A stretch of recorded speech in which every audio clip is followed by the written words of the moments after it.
Suivons l'homélie dominicale des missionnaires claretins de la paroisse Notre-Dame de Protection, diocèse de Sherbrooke. Chers frères et sœurs, une fois de plus, je suis votre humble serviteur.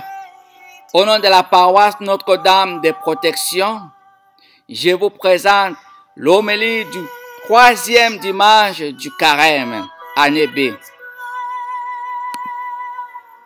Aujourd'hui, le Seigneur Jésus démasque la vraie identité d'un temple et sa valeur.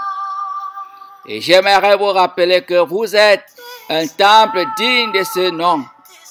Oui, vous êtes un temple. Vous êtes identifiable à un temple et égal à la valeur d'un temple. Il faut que ce soit clair. Vous allez me poser la question, comment je suis un temple? Et d'ailleurs, qui m'a construit? Puisqu'un temple doit être construit. Oui, étymologiquement, le mot temple signifie un édifice antique, construit et qui a été consacré au culte d'un Dieu dans la religion. Le synonyme de ce mot est le mot sanctuaire ou l'église. Il n'est ni la maison du prêtre ou chrétien, mais la maison de Dieu. Nous pouvons alors comprendre que c'est un édifice dans un espace consacré à Dieu. Oui, selon notre catéchèse, nous savons que Dieu est partout et qu'il ne peut pas être enfermé quelque part. Mais rappelons-nous qu'il y a un espace ou un édifice qui est souvent consacré pour lui, où ses enfants peuvent le rencontrer et sentir sa présence. Dieu lui-même dit à David, dans le 2e livre de Samuel, chapitre 7, versets 12 à 13, je cite, « J'élèverai ta postérité après toi, celui qui sera sorti de tes entrailles, et j'affermirai son règne. Ce sera lui qui bâtira une maison à mon nom, et j'affermirai pour toujours le trône de son royaume. » Fin de citation. Donc, chaque fois que les enfants de Dieu décident de construire et de consacrer un édifice en l'honneur de Dieu, Dieu l'approuve et l'habite. Par conséquent, comme Dieu est saint, ce lieu devient saint. Ce n'est plus comme une de nos maisons familiales. Sa valeur change. Cette tradition ou réalité n'a pas commencé avec notre génération, mais presque à l'âge du début de l'existence du monde. On constate que notre génération est construite avec beaucoup de structures politiques et sataniques qui veulent détruire cette réalité. C'est pour cela qu'un être humain qui se dit chrétien, non pratiquant, athée ou non croyant, et qui refuse d'accepter cette réalité, est comme un oiseau qui vole et n'a pas d'endroit où se reposer. En effet, le temple étant habité par Jésus, nous n'avons plus le droit d'y faire n'importe quoi. On le respecte parce que la présence de Dieu impose le respect. Dieu, de son côté, comme il nous aime, descend dans ce lieu pour être près de nous. Jésus étant Dieu, ne pouvait pas supporter les commerçants qui faisaient de son temple un lieu de commerce. Et c'est pour cela que ceux et celles qui continuent à fonctionner dans l'Église de Jésus-Christ aujourd'hui comme des commerçants et des commerçantes sont appelés à se convertir. Ce dimanche, Jésus les chasse tous de son temple en leur rappelant que c'est un lieu de prière. C'est un lieu de rencontre avec Dieu. C'est un lieu où on rencontre Dieu et qui nous donne la joie, la paix, l'amour et tout ce que nous avons besoin pour vivre. C'est pour cela que dans la première lecture, Dieu donne ses commandements ou sa loi qui doit nous guider dans cette maison. Ce n'est pas une maison pour un groupe social où nous allons socialiser. C'est d'abord une maison de prière. Après une rencontre sincère avec le Seigneur, le fruit de cette rencontre, c'est la joie qui nous pousse à aimer nos frères et sœurs.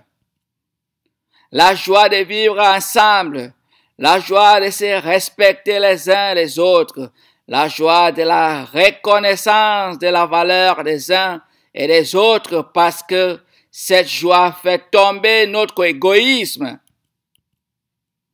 C'est cette joie qui animait Saint Paul et dans la deuxième lecture d'aujourd'hui, il dit, nous proclamons un Messie crucifié, scandale pour les hommes, mais pour ceux que Dieu appelle, il est sagesse de Dieu. Fin de citation.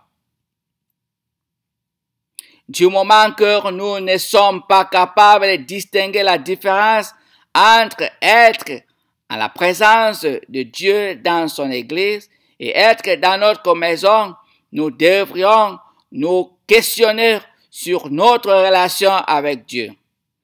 Dans l'Évangile aujourd'hui, Jésus va même plus loin en nous dévoilant que le vrai temple secret que Dieu veut de plus en plus habiter, c'est notre corps. C'est pour cela que quand les pharisiens ont demandé pourquoi ils faisaient tous ces actes, il leur a dit, détruisez ce temple et je vais le reconstruire en 3 jours. Là, il faisait référence à son corps. Par là, Jésus ne réduit pas l'importance d'un édifice à l'honneur de Dieu, mais il révèle les conséquences de son incarnation. En prenant notre chair, il a divinisé notre corps humain et nous a ouvert la porte du ciel et le privilège de communier avec Dieu. On l'entend dans Jean 17, 20 à 22, quand il dit, « Père, ce n'est pas pour eux seulement que je prie, mais encore pour ceux qui croiront en moi par leur parole, afin que tous soient un, comme toi, Père, tu es en moi, et comme je suis en toi, afin que eux aussi soient un en nous, pour que le monde croie que tu m'as envoyé. Je leur ai donné la gloire que tu m'as donnée, afin qu'ils soient un comme nous sommes un. » Fin de citation. Chers frères et sœurs, quel privilège nous avons et que beaucoup de nous négligent et qui préfèrent les énergies ésotériques et sataniques. Ici, on constate que Jésus révèle la grandeur de notre être qui est le temple de Dieu, car nous sommes créés à l'image de Dieu.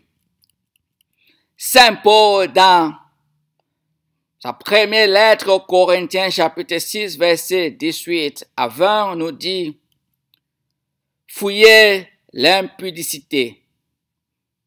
Quel autre péché qu'un homme commette, ce péché est hors du corps, mais celui qui se livre à l'impudicité pêche contre son propre corps. Ne savez-vous pas que votre corps est le temple du Saint-Esprit qui est en vous, que vous avez reçu de Dieu et que vous ne vous appartenez point à vous-même, car vous avez été rachetés à un grand prix. Glorifiez donc Dieu dans votre corps et dans votre esprit, qui appartiennent à Dieu. » Fin de citation. Alors, j'ai la joie ce dimanche, chers frères et sœurs, de vous rappeler que Jésus est le temple de la nouvelle alliance. C'est par lui et en lui que nous avons accès auprès du Père et que le Père vient au-devant de nous. Ce sera la résurrection de Jésus qui donnera le sens de cette phrase qui pèsera sur nous dans son procès. Détruisez ce temple et en 3 jours, je le relèverai. Tel est bien le mystère central de ce passage. Le corps de Jésus, sa personne vivante, est bien concrète. Le seul lieu de la rencontre entre Dieu et les hommes, entre Dieu et ceux qui l'adorent en vérité. C'est bien lui, Jésus, et nous, les catholiques, nous avons le privilège de le recevoir de façon plus intime dans le sacrement de l'Eucharistie, si nous le prenons dignement. Je ne peux pas dire ici que vous tous qui m'écoutez, là, vous êtes bons. Je ne peux pas. Je ne peux pas vous dire que vous tous qui m'écoutez, vous êtes bons. Ce sera de l'hypocrisie de haut niveau de ma part. Mais je peux dire avec toute ma force et fermeté que vous tous, vous pouvez être bons si vous voulez. Bâtir sur le Christ, c'est détruire le temple de notre matérialisme qui s'empale société multinationale, aux mécanismes complexes, associations, aux statuts bien réfléchis, fondation de ceci ou de cela. Il n'y a qu'une fondation qui tienne, celle qui est bâtie sur le roche du Christ, c'est-à-dire sur l'amour humble, pauvre, incompris et dépouillé. Dieu a donné à chacun de nous la liberté d'agir selon ses commandements, selon les orientations de son amour. C'est pour cela que certains philosophes soutiennent que la vraie liberté de l'homme se trouve dans l'obéissance de la loi. C'est pour cela qu'il y a la loi divine, la loi de la nature et la loi de la société. Bien souvent, en agissant autrement, cette liberté devient occasion de haine entre les hommes et non pas de mains ouvertes envers nos frères. Nous connaissons nos limites humaines parce que nous sommes des créatures immergées dans une création périssable. C'est dur à entendre et plus dur encore à vivre. Nous ne pouvons pas nous égaler à l'infini de la perfection du Dieu Trinité. À nous d'assumer aujourd'hui ce que nous sommes pour un temps avant de rejoindre cet infini de la vie trinitaire à laquelle nous sommes déjà appelés. À nous d'aider nos frères et sœurs souffrants durant ce cheminement terrestre.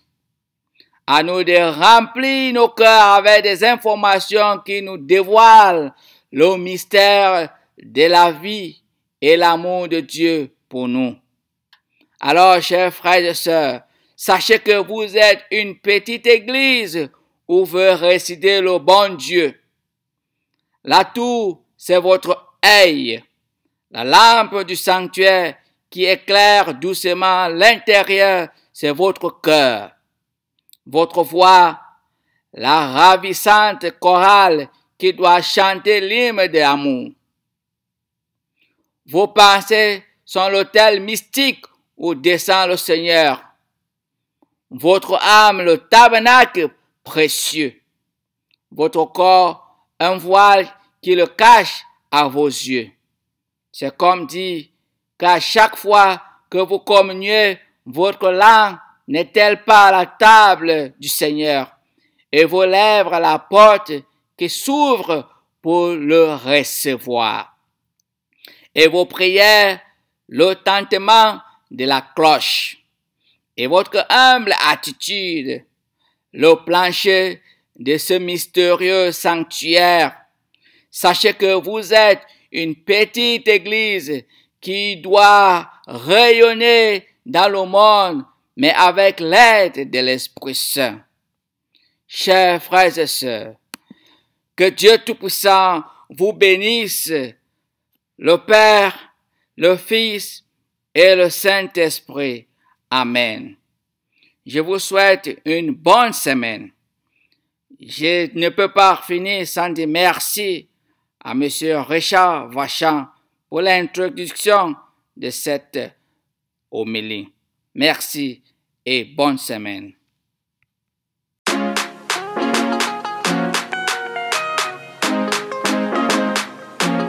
Come down, Holy Spirit, come down, eh, come down, eh, come down, Holy Spirit, come down, eh, come fill my soul.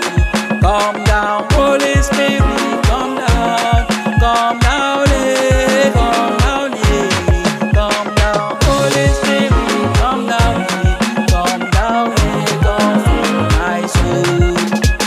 You give me joy, you give me power. Holy Spirit, come fill my soul. Come down, Holy Spirit, come down, eh, come down, eh, come down, Holy Spirit, come down, eh, come fill my soul. We are singing in your presence. Come down, eh, come down, eh. We are singing in your presence. Come down, eh, come fill our souls. As I look at the world, all I see only naked wickedness. When I know and realize that you are there, all I do only wake up shouting. Holy Ghost, fall on me. Holy Ghost, fill my soul. Holy Ghost, take my life. Holy Ghost, fill my soul. Come down, Holy Spirit, come down, eh, come down, eh. Come down, Holy Spirit, come down, eh, come fill my soul. Aye, Holy Ghost, eh, fall on me, fall on me. Aye, Holy Ghost, fall on me. Même si les ombres nous détruisent tous, nous allons lever dans tes bénites et louer. You give me joy, you give me power. Holy Spirit, come fill my soul. Holy Ghost, fall on me. Holy Ghost, fill my soul. Holy Ghost, take my life. Holy Ghost, fill my soul.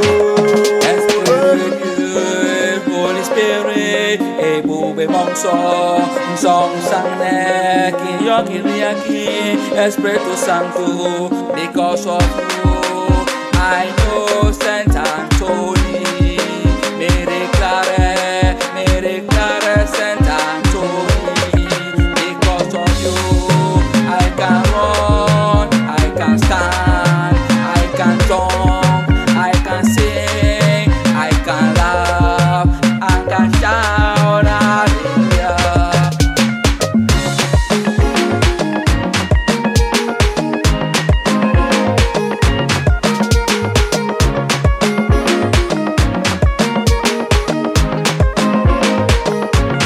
Come down, Holy Spirit, come down, eh, come down, eh, come down, Holy Spirit, come down, eh, come fill my soul.